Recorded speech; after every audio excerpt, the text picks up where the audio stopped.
Get started. I understand that Mark and Andy are both online, correct? Can you guys hear us? Yes, I can hear you. Okay. And I also understand Jackie and who else is? Mark? Matt and Jackie are both online. Can you guys hear us? Jackie can hear you fine, yes. Okay, wonderful. Well, thank you for everyone for joining us. This is a kind of a normal meeting, but it's also a special meeting because we usually canceled for the day because of the elections. So thanks for everyone for being here for this meeting to address some agenda items and stuff. So we will get started. So first thing we need to do, did everyone get a copy of the agenda? And do you have questions on the agenda or comments? Okay, and then I just need a motion to approve the agenda. I'll go ahead and motion to approve the agenda. I'll second that. Okay, so Todd did the first and Dick did the second. Andy, do you want to start us on a vote? Absolutely. Palmer, aye. Mark? Hauser, aye. Dick? Saunders, aye. Todd? Spriggs, aye. And Dinsmore, aye. Okay, thank you. Because this is a meeting, we are going to look at the agenda for the minutes from last meeting. So again, did everyone get a chance to look through those? And are there any questions or comments on those? No questions. No questions. I'll go ahead and make a motion that we approve the minutes from 10-1. I'll go ahead and second that motion. Okay, we got 2 seconds, but yeah, okay. Yeah. So Todd, Todd kind of spoke up. So Todd the second and Dick did the first. So Mark, would you start us on a vote? Hauser, aye.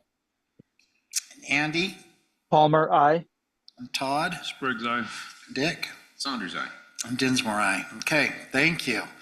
All right, our new business and the reason we're here, turn the time over to Rick, and we have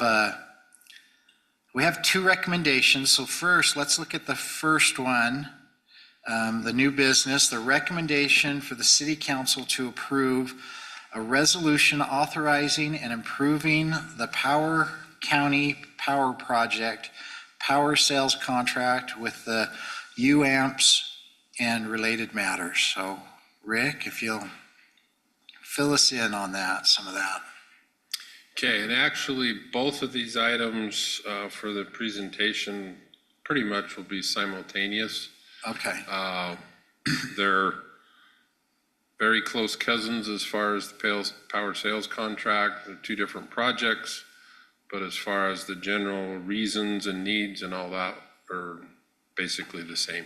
Okay, then item B is the recommendation for a resolution authorizing and approving the Millard County Power Project and power sales contract with UAMPS and related matters. But when we do We'll do them motion, separately. we need to do the motion separately, but we'll be talking about both of them together. So Exactly. just so everyone's aware. Okay, Exactly. cool. And Matt and Jackie are online, so feel free to ask them any questions. They're the gurus on these projects. I'll do my best, and they can correct me if I say something that's not correct. Right, Matt and Jackie? That sounds good. Okay. We You're did talk always about- correct, so you're good. Okay. We did talk about this as at our last meeting. The biggest difference from when we talked last month was the subscriptions recommendations are higher than they were. Jeremy joined us. Are higher than they were last month, and we'll talk a little bit about the reasons why on that. And so there's a big pile of documents that's sent. I tried to give a roadmap of maybe an easier way to navigate it. Hopefully you've had a chance to look at them in some form. So basically, as you're all well aware, that the city needs more resources into the future. We're a growing city. We need resources now. one of I guess our largest single resource we have right now is a power purchase agreement that runs through 2027. These projects will, the peaking project will be in 2029 and the base load in 2031. So there still will be a couple year gap in there that we're going to have to address probably with contracts. So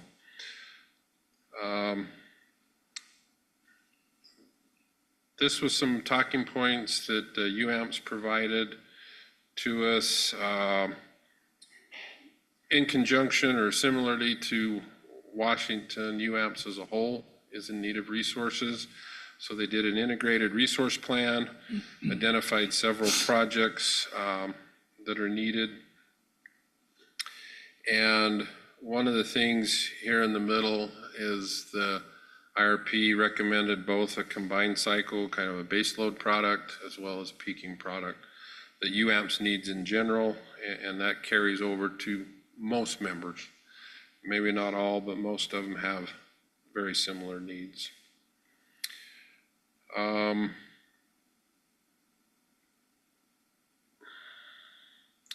Trying to get used to my new glasses. They're progressives and I gotta get it just right here. What can I say? Getting old. And one of the, we talked about last month, the part of the reason for the need for this meeting is because of some of the transmission requirements that we need on these projects with Rocky Mountain Power. Traditionally, we've had a little more latitude, but they're becoming more regimented on when they'll allow you to enter that queue. And then probably the biggest thing is they're requiring this a $5 million security deposit on each site.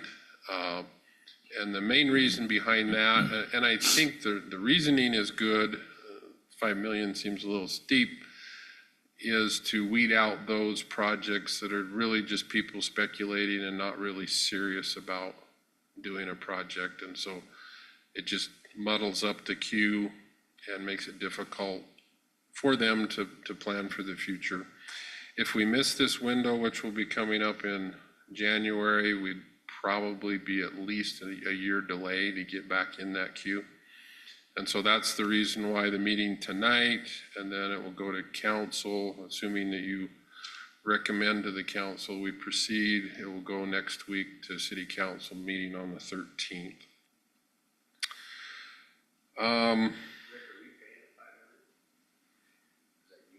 It'll be you, heavens no, not us, by ourselves. Councilman Coach just asked if we had to do the 5 million as Washington City. So no, that's UAMPS as the project, and it's really, it'll probably be done as a letter of credit. Isn't that correct, Matt? That is correct. But we have to have the funding and the contracts available in order for us to be able to put up that letter of credit as UAMPS.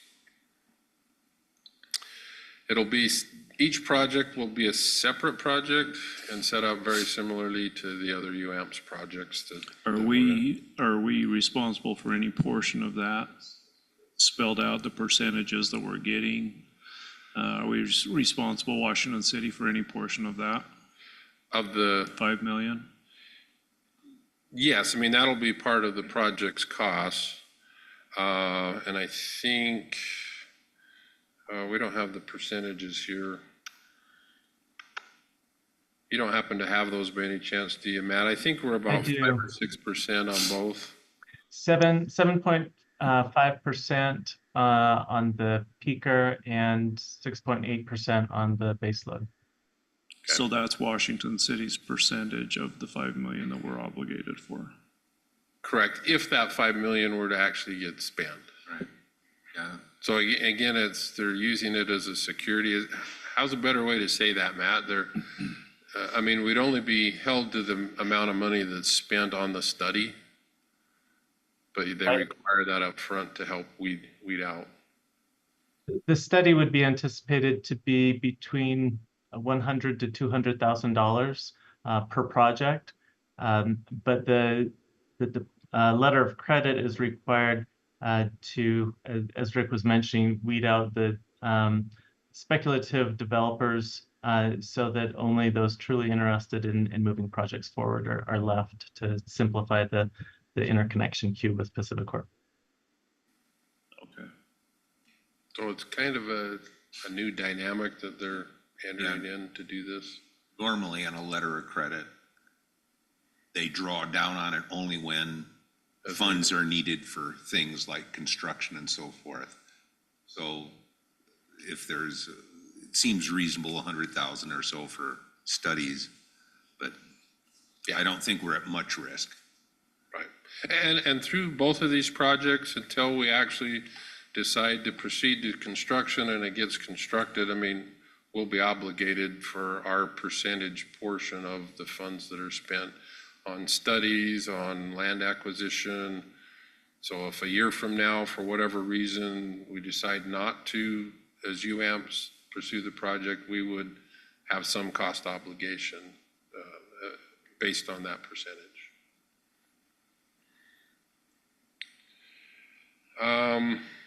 One of the things that's a little, right now, we need to hit 85% subscription of the total amount of both projects. Don't worry, it's better than the CFPP. And then there'll also be a maximum LCOE price on that. And what's different than what you're familiar with on the CFPP is, say we, for whatever reason, only stay at the 85%, before we would move on to construction and final design, basically the project would be downsized to match subscription instead of the other way around, that we would be required to take more, if that makes sense. So on the peaker plan, it's a little easier because you can eliminate an engine or two. The combined cycle would be a little more challenging to downsize, but we would look at that when we go forward. So since this is a time-sensitive thing, I presume other municipalities have signed in and signed off? Are we the first, or? And Jackie probably can answer that. Are we? I can answer that. So we do have all of the participants scheduled for approval in December.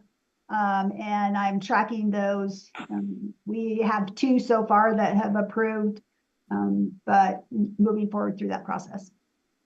Okay, so we are on the front end, but that's partly because we have only one city council meeting on the 13th in November. So that's our only opportunity. So we had to get this in before that meeting. And so the same presentation we'll make to the council again. We're on the 5th today, and then city council on the 13th. So there's a bunch of slides here. Again, I can go as fast or as slow as you want. I know you're all itching to go see the election results. Hopefully you've all voted, but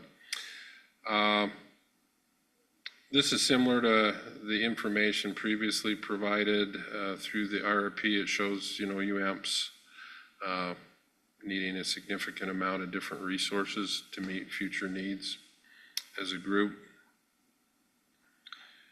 And so these are the general parameters for the 2 projects. The peakers, 200 megawatts total, 2029 with reciprocating engines.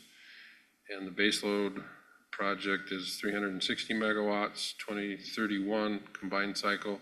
So the peakers in Millard County, kind of west of Holden, Oak City area. And then the base loads, I believe it's west of Pocatello. Is that right, Matt? That's correct, in Power County, but yes, just west of Pocatello.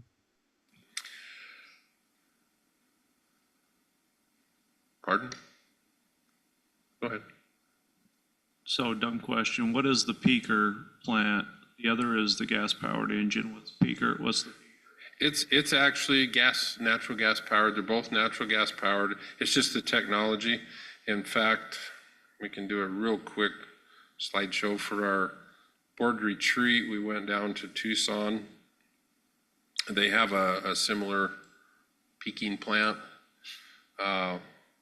Very, very large engines. They're would be anticipated to be in the 18 to 20 megawatts a piece. And so these are much larger than ours. You can see the crankcase is down here and the heads are up here. So that just with the people there kind of gives you, and so that's the heads and the turbos down here. So they're large engines. This is one brand that they're looking at. There are others, but it just gives you the physical size of these engines. I'm kind of a gearhead and thought it was kind of cool, but and then that's the stack. Again, it was a similar plant. So it's the technology. Generally, the combined cycle will have a better heat rate and generally a little slower response to load changes. These are, you can start them quickly. And then this particular plant had 10 engines in it, so you can run 1, 2, up to 10 based on what your load needs are. So you can kind of follow your load a little better. And so it's anticipated that peaking facility, although it could run longer, would run mainly during the high load periods of the day, where the base load would most likely run 24/7 during a large portion of the year. That makes sense?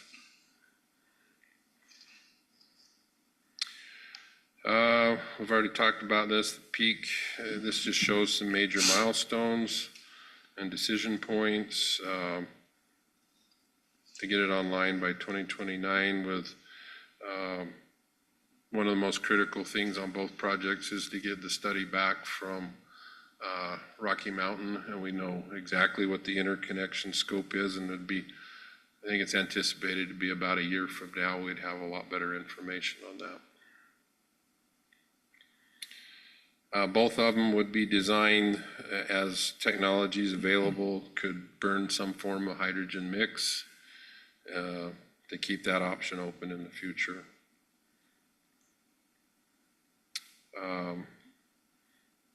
So the combined cycle would be on a bigger scale than what we have in Nebo. It would have a combustion turbine with a steam turbine as well. And it has duct fire too, right, Matt? Yes, the HRSG would be duct fired as well. Where you can just burn gas direct to make heat instead of going through the combustion turbine. So somewhat similar to what we have in Nebo, just quite a bit larger scale. I think Nebo is about 130 megawatts, so this would be about 3 times as big. Again, similar timeline with sometime around this time of the year that we'll have a lot better picture of what the transmission looks like. In the meantime, they'll be working on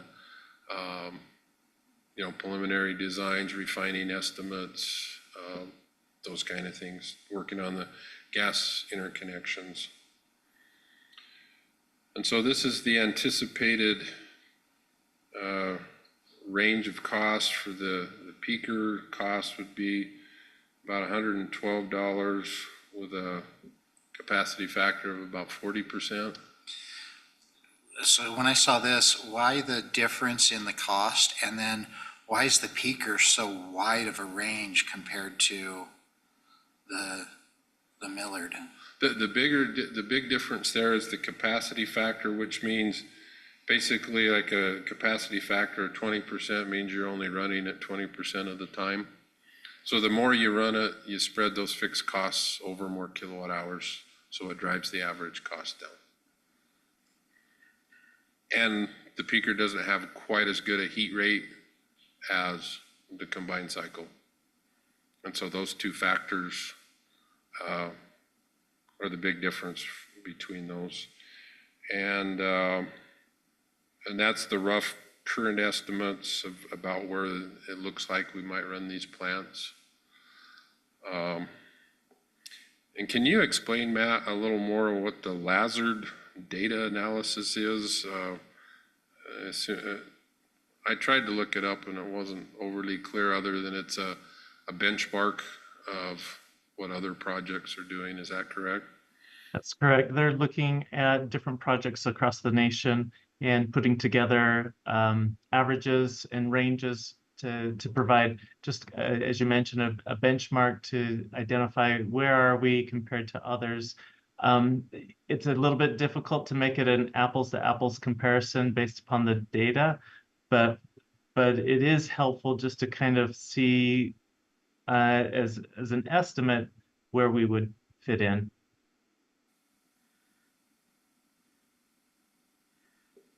So just showing these anticipated project costs are well within the ranges. You know, the peaking's actually on the lower end of that range that is shown there. We also looked at, you know, as a comparison, well, if we didn't build this, we're going to have to somehow get the power. You know, if you did a tolling arrangement with a plant, the costs on that, you know, you're going to have to pay them for the use of the plant and supply the fuel. And so that looks like it's dramatically higher as opposed to owning it as UAMPS group. So it makes sense to do that. And it provides a longer term stability to have the ownership versus a power sales contract or a PPA, power purchase agreement. So instead of every 5 years renewing and not knowing what that next 5 years looks like, we'd have a lot better control and stability on that. Any questions from Mark or Andy? All right. Thank you. Okay. No, oh, sorry, I was on mute. Sorry. Yeah, no questions here. Trying to process everything.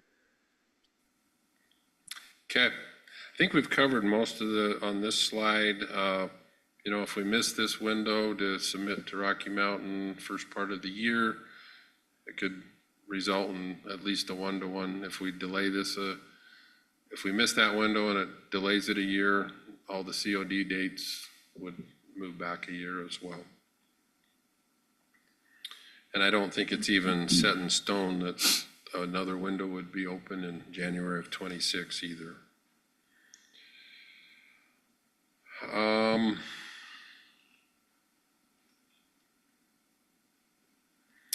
So during this upcoming year, this again talks about some of the things that would be going on to refine the costs and maybe even challenges on the project. You know, we get control of the site through agreements with the landowners of some form. Start working on the air permit. Are there any problems there? County, state permits. There's a lot of things that would be going on during this upcoming year.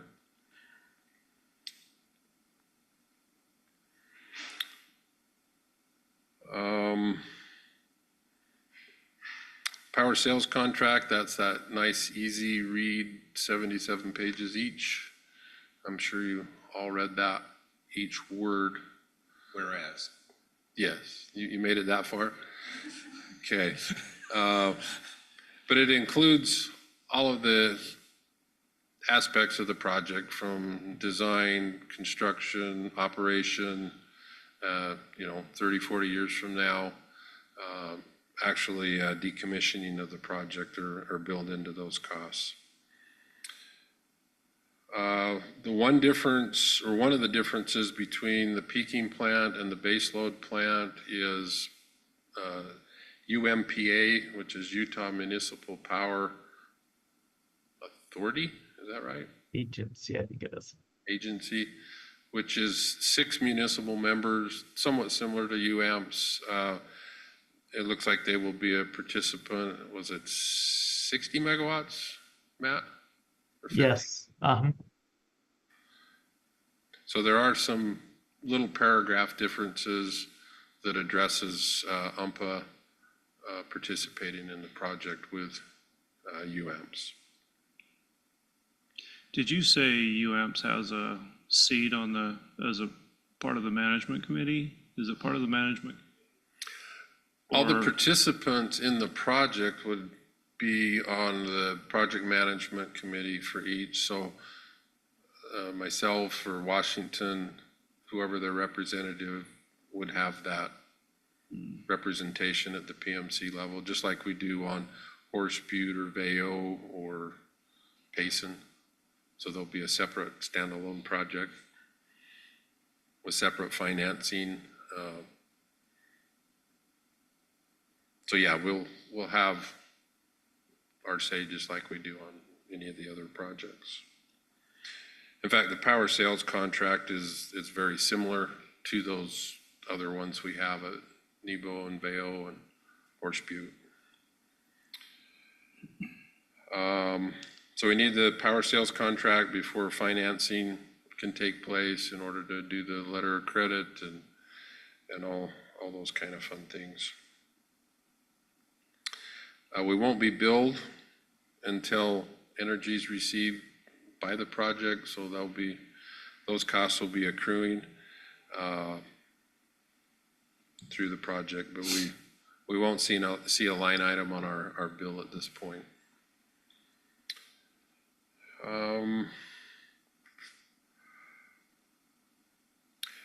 One difference, I know we're all very familiar with the CFPP. Individual participants are not able to exit like they were on the CFPP. So if the project terminates, it would have to terminate for everyone at the same time. Does that make sense? So we wouldn't have the subscription challenges that we had from people withdrawing at that point. Well, from the sounds of it, we're not going to have a problem getting participation to make this a go.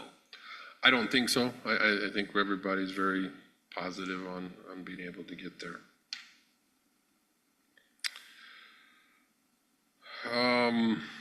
Again, depending on, I'm not a big fan of just reading slides, so hopefully, again, you've looked at these.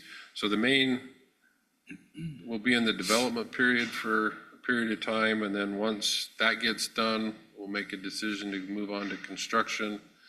And then that construction period will go until the COD date, and then we'll move to operations of the plant. The power sales contract basically says that we have to adjust our rates as needed in order to generate the funds needed to cover those obligations that we have. Again, very similar to all the other projects. It just makes sense that, we have to be able to keep our rates such that we can pay our bills.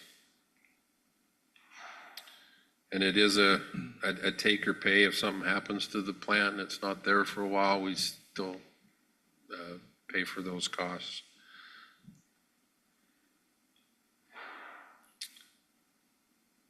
And I guess, Jackie, maybe I can impose on you to talk a little bit about the supermajority vote, how that may work or where that could come into place.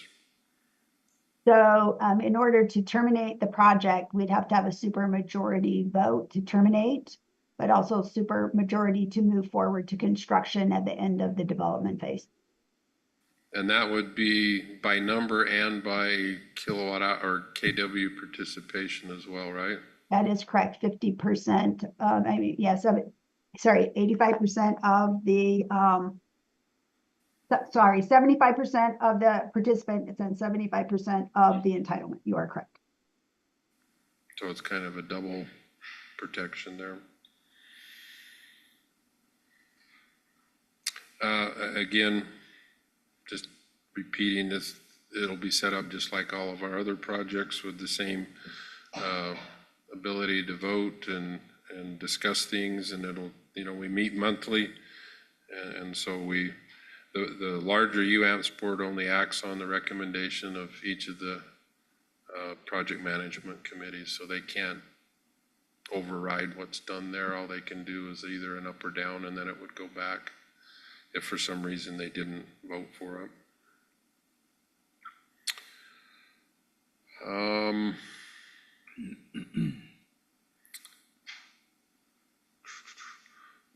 Matt, what's our target time frame to have the LCOE that would be put into the documents? Or how is that working? So the way the LCOE will work is, and it's a little bit of a chicken and an egg scenario. We have to have all the backing by the members to put together the financing to move forward for those preliminary engineering studies. We anticipate a class 3 cost estimate at the end of 2025. Which we would then be able to make a determination, hey, is this more accurate LCOE number a value that we want to move forward with, or do we want to stop development? Okay, thank you. So again, the subscription levels shown here for both projects are higher than the previous one. Jake and I worked with Matt on what they had originally submitted was a growth rate of 1.7%, and that's historically pretty low for us. And so we had them match what we had in our capital facilities plan for the next 5 years, which seemed to make sense that you'd have both of them planning at the same rates. And so the net result of that was, I believe this went up about 9 megawatts. And what were we before? Do you know by any chance, Matt, on the Millard? I want to say it was about 8 or 9. So it was a pretty good size increase. And on the next page, this is the same graph we showed last month, with the only difference being in those growth rates. And so what we're trying to fill is the white space between the pretty graph or bar graphs at the bottom and the solid red line. So that's the amount that we're short, and this represents the resources we have in hand right now. And so you can see there's a pretty significant gap in basically all months. And so with these two projects, the darker green comes on in 29, you see here, and we start to address that. And then the baseload plant comes in 31. And one thing to note here is during the peak months, we still will have a need for power purchase contracts or something to help address that last 15 to 20 megawatts that we don't use a whole lot. And so it's been kind of a balancing act to where to set these subscription levels, because the challenge is during the low or shoulder months of the year, we'll be long on resource, which like right now, our current engines don't run typically during the winter, and so they set idle.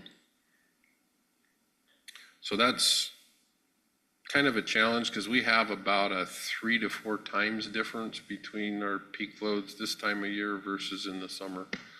And so it makes it kind of difficult to. Is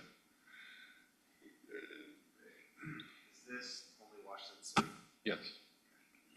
But correct me if I'm wrong, Matt, I don't know that the UAMPS as a whole is dramatically different. That's correct. Yeah, we see this commonly amongst the members. And we still have a gap from 26 to 29 to Correct. fill in And actually, because of our contract. yeah, and that's how I would foresee us addressing that. In fact, Jake and I met today, and hopefully in the next day or two, we'll send up to UAMPS what we see as our needs for that period of time, and they could go out and see what type of offerings are out there from that we could purchase that power in there. And we're still, I mean, going back to the price that we're looking at, that's still going to be determined by cost of construction, And that's what, Matt had indicated by the end of this time next year, we hope to have a class 3 estimate that will refine that down a little more. Obviously, the natural gas price affects that a lot. I think they had showed, what was it, 345? That was what was in your estimate? Or did I miss that? Oh, So for the price, yes.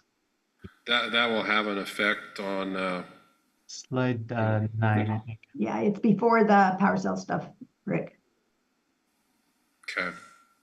Well, 345.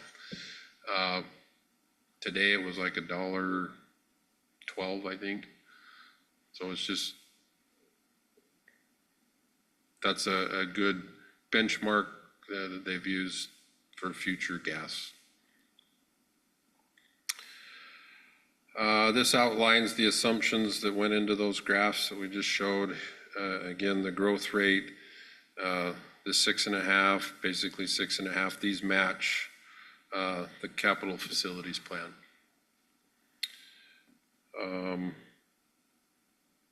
We don't have Hunter. It assumes, Nebo operates. You don't anticipate any major problems there. The same with our MIGs or the generators we have out of the plant. The Nebo will be there until through 2044. And then we still have a little bit of an increase planned for Horse Butte 1 with the software upgrade and our Fremont solar potentially coming online as well. And then way out in the future would be nuclear or other dispatchable resources. I think they show up as kind of a pink or this purple and the light blue out here. And so you get out so far, this is an ongoing process. It doesn't mean we're done with these. Once we get these online, it doesn't mean we're done. It's just a stepping stone to move forward. So I know that's a lot fast. Hopefully you had the chance to read stuff previous. And so this is the resolution for the one has the 21 megawatts. And on the other, we have basically 15.25 megawatts. So, and I could say if I do have the nitty-gritty power sales contract if you want to look at it, but I don't think you probably want to. So if you got any other questions, if you're comfortable, again, this would be a recommendation to the council on each project to move forward with the execution of the power sales contract for those. So if I look at this and I think of some of the negatives to it, it's the fact that during the winter months, we're gonna have extra power that we Correct. normally never have. We've always been pretty good to manage on that extra power will be there for us. So in the future, it'll be great, but the time we're gonna have to deal with that.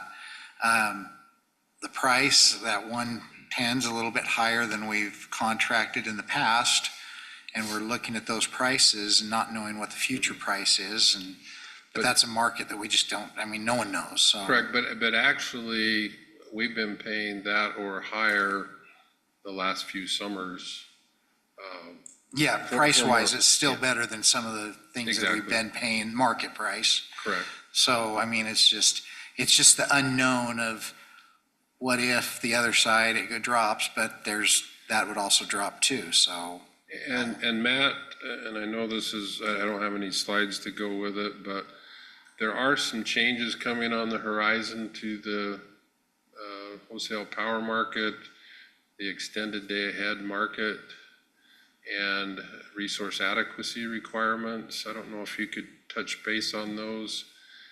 I guess my feeling, Jake's and, Jeremy's, I think I'm more comfortable being a little long than a little short moving forward into some of those changes that are on the 18-month horizon for us. So I don't know if you could give a do EDAM in 2 minutes. Starting in May of 2026, Pacific Corp is joining the extended day-ahead market with the CAISO. That will fundamentally change the way we match up loads and resources. Today, each of the members of UAMPS have their resource stack, and they're billed for that resource stack. And to the extent that they're short, it comes out of the pool, and the pool is serving whatever residual load there is. Starting in May of 2026 with EDAM, UAMPS will be required to show on a day-ahead basis that it has all of the resources needed to serve the load throughout the coming day. And so as a result, we anticipate the spot market to become much less available. And we see a real need to have resources in hand that we can utilize to show that, yep, we have the resources that we need to serve the UAMPS load for the next day. And then, of course, that requirement that UAMPS has will be passed along to the members. And so each individual member will have to have resources sufficient to serve its own load. To the extent that we don't have resource sufficiency on a day-ahead basis, Pacific Corp is putting together their tariff now, which will determine what those penalties will be for not showing resource sufficiency. But in talking, we have ongoing talks with Pacific Corp, and they will be pretty strict as far as passing along penalties, even if Pacific Corp is not assessed a penalty from the CAISO for EDAM for resource sufficiency. If UAMPS itself is not resource sufficient, we will still get the penalty. And so as we see that coming, within the next 18-month period, we definitely need to have as much coverage as possible. And so in coming years, it will not be the world we have today where we just purchase on an hour-by-hour basis the power that we need. We will have to show that we have it in advance. That clear as mud? So like even for example, right now, the Nebo project's down for maintenance. So today we were typically most hours between 5 to 8 megawatts short. And so we've just let that kind of ride through the pool because pricing was good. In that other paradigm, we're going to have to show that we have that secured and where it's secured from. Of course, we could start our engines if needs be. We have our generators. Yeah, that would help on some of those situations. But right now, it was more economical not to run them, just to buy off the market. But that's going to change. We won't have that ability to do that in the same way we have in the past. So if a scenario comes up like it did 2 summers ago, when we had to go to the spot market and pay those exorbitant prices, we wouldn't even be, not be able to go to the spot market, but we would get penalized Yes, potentially. in some way. Yes. So we have to demonstrate ahead of time that have our loads covered. And so UAMPS will have to do that, and then that will all flow downhill to each individual member. So that's why I say I'm going to be more comfortable being a little long than short. I think that's a better position to be in. Those few hours, that last 15 to 20 megawatts, that's going to be a challenge to address. But we'll be working on that in conjunction with UAMPS. So, any other questions for me or for UAMPS staff?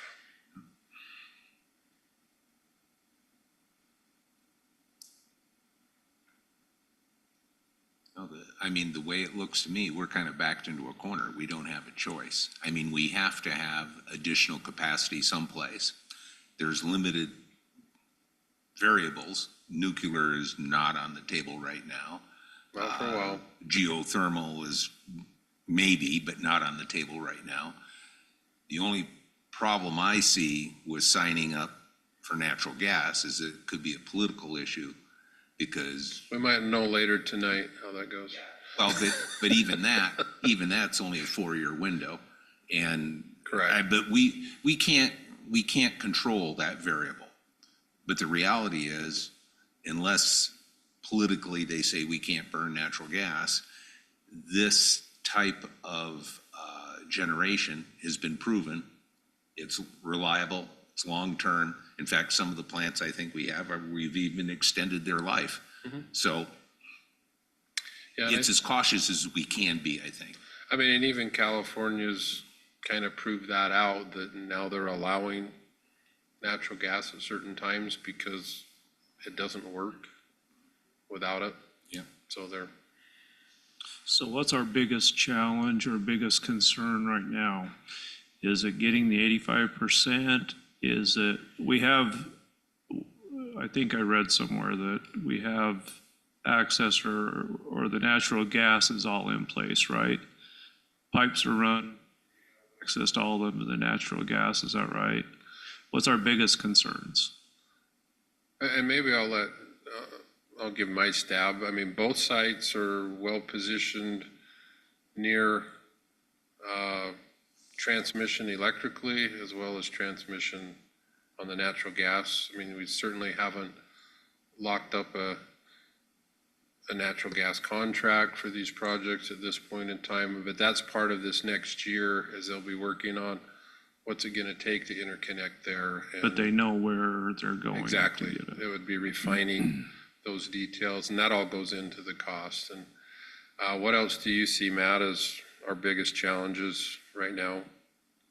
So currently, we do have the challenge of hitting 85% subscription rate for each of the projects. Without that 85%, the projects won't move forward based upon the agreements that we have before us.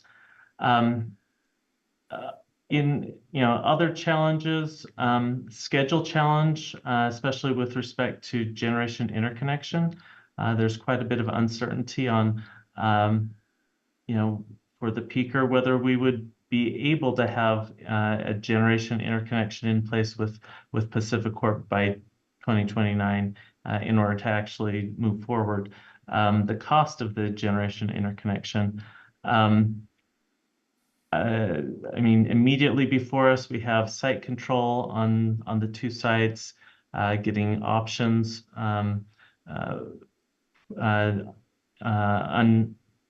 getting executed options for those properties. So those are some of the near term, intermediate term. We have long lead materials. The step-up transformers are roughly 18 months to 24 months lead time. And so trying to time the purchase of those long lead materials with the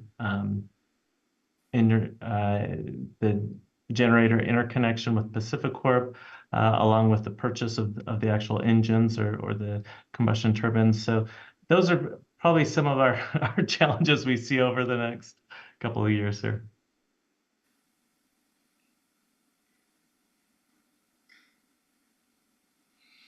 So there's some significant challenges, but like Dick said, where do you go if not here?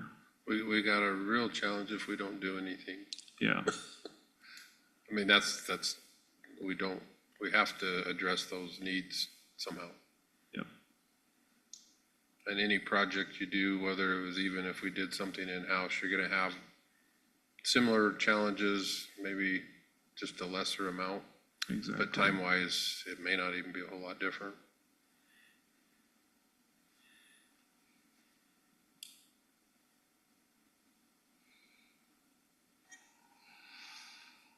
Any other questions, comments, concerns?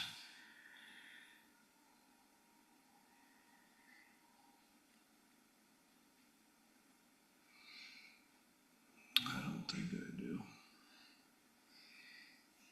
If there's no comments, yeah. I'll go ahead and make a motion that we recommend to the city council to approve a resolution authorizing and approving the Power County Power Project, power sales contract with Utah UAMPS and related matters.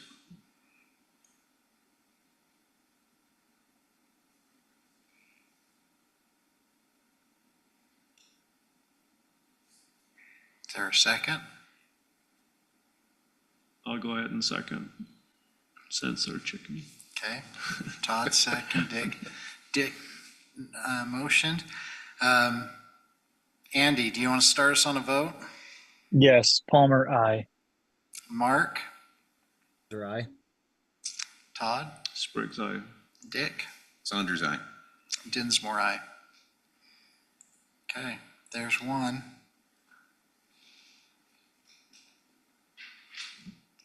Is there a motion on the second one for the Miller County project? You worded that really well. He just read it. Do you want to read it? That's the safest way. You want me to do it again? Okay, I'll make a motion that we recommend to the city council to approve a resolution authorizing and approving the Millard County Power Project, power sales contract with UAMPS and related matters. Second that. I'll second. Todd did the second. I think Andy, Oh, Mark chimed in and seconded that first. Okay, Mark did the second. Okay, Mark did the second and Dick did the motion. So Andy, do you want to start us on a vote? Yes, Palmer, aye. Todd, Spriggs, aye. Mark, Hauser, aye. Dick, Saunders, aye. and Dinsmore, aye. Okay. Well, Mark and Jackie, right? Matt. Matt and Jackie. Okay. Matt and Jackie, thank you for your efforts and all you're doing for us. Good luck. Obviously, yes, you have a very tough challenge in front of you and stuff. If anything, I'd only say let's do more of these projects in Utah instead of going to the other states, if you can make any arrangements on that side of it. But we appreciate everything you do for us. Thank We're you. We're happy to assist any way we can. And we'll keep sending Rick up there to help out in any way he can too. Yeah. We'll volunteer his services. He does a great job, so. He does. For He does a sure. great job for our city too. Any other comments or concerns? If I'm looking for a motion to adjourn then. I'll go ahead and motion to adjourn. I'll second. Second. Okay, so Dick second, Todd first. So Andy, do you want to start us on a vote? Yes, Palmer, aye. Andy, did I say Andy? Was that Mark? Mark? That was Andy. Mark? Hauser, aye. Dick? Saunders, aye. Todd? Spriggs, aye. Dinsmore, aye. Okay. Thank you, everybody, for showing up. Good luck the rest of the evening, and we will be meeting December And go vote. 3rd will be our next Power Board meeting, so we'll see y'all then. And on that quick note, we will be bringing the impact fee update, and we'll have UFS on Online. Zoom to go over that. So be another fun project for you to look at. Okay, well, cool. Okay, Thanks, thank you, Rick. everybody. Thank you, Rick. Thank you, everyone.